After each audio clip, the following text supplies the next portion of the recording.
સુરતના ડિંડોલી વિસ્તારમાં 5 વર્ષની બાળકી સાથે દુષ્કર્મ મામલો નવાગામ ડિંડોલીના લોકો કલેક્ટર કચેરી ખાતે આવેદનપત્ર આપીને રજૂઆત કરી। સુરતના ડિંડોલી વિસ્તારમાં 5 વર્ષની બાળકી સાથે દુષ્કર્મ મામલે નવાગામ ડિંડોલીના લોકો કલેક્ટર કચેરી ખાતે આવેદન આપીને રજૂઆત કરી છે। આ કેસ ફાસ્ટ ટ્રેક કોર્ટમાં ચલાવવામાં આવે જેથી પરિવારને ન્યાય મળી શકે। તે ઉપરાંત આરોપીને ફક્ત અને ફક્ત ફાંસીની સજા થવી જોઈએ તેવી સ્થાનિક લોકોએ માંગ કરી છે। कैमरामैन सैनिल विराणी साथे विशाल छेठा, मानव प्रभा न्यूज, सूरत। आपનું નામ? મારું નામ અનિલ દિવાકર સોનકુસરે છે। કઈ વસ્તુને આજે કલેક્ટર કચેરી આવ્યો? સર ગઈ તારીખ 2/7/2024 ના રોજ બપોરે 12 કલાકે ઠાકોરનગર વિસ્તારમાં 5 વર્ષની બાળકી પર બળાત્કાર ગુજારવામાં આવ્યો છે।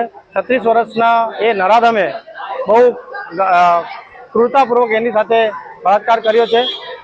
એ નરાધમને વહેલી તકે એના પર સજા થાય અને આ કેસ ફાસ્ટ ટ્રેક પર ચાલે અને વહેલી તકે એનું રિઝલ્ટ આવે અને એને મૃત્યુદંડ મળે એવી હવે માંગણી સાથે આજે અમે કલેક્ટર શ્રીએ અને કમિશનર સાહેબ શ્રીને આવેદનપત્ર આપવા માટે આવ્યા છીએ। આરોપી પકડાઈ ગયું છે, શું લાગે છે? કામ પોલીસ કેસ બરાબર થયું છે નથી થયું? ના, સ્થાનિક પોલીસ સ્ટેશનના પીઆઈ શ્રીએ પણ બહુ ગંભીરતાથી એમને સારું કામ કર્યું છે। તરત જ એમને પકડી પાડ્યા છે અને એના ઉપર સારી એવી કલમો પણ બધી કલમો લગાડી છે।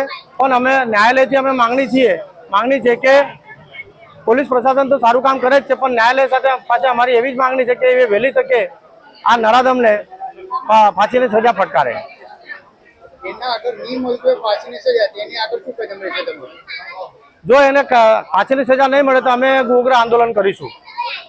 અમારા વિડિયોની નવી અપડેટ મેળવવા માટે સબસ્ક્રાઇબ કરો માનવ પ્રભા ન્યૂઝ ચેનલને, બેલ આઇકન ક્લિક કરો લેટેસ્ટ વિડીયો સૌથી પહેલા મેળવવા માટે।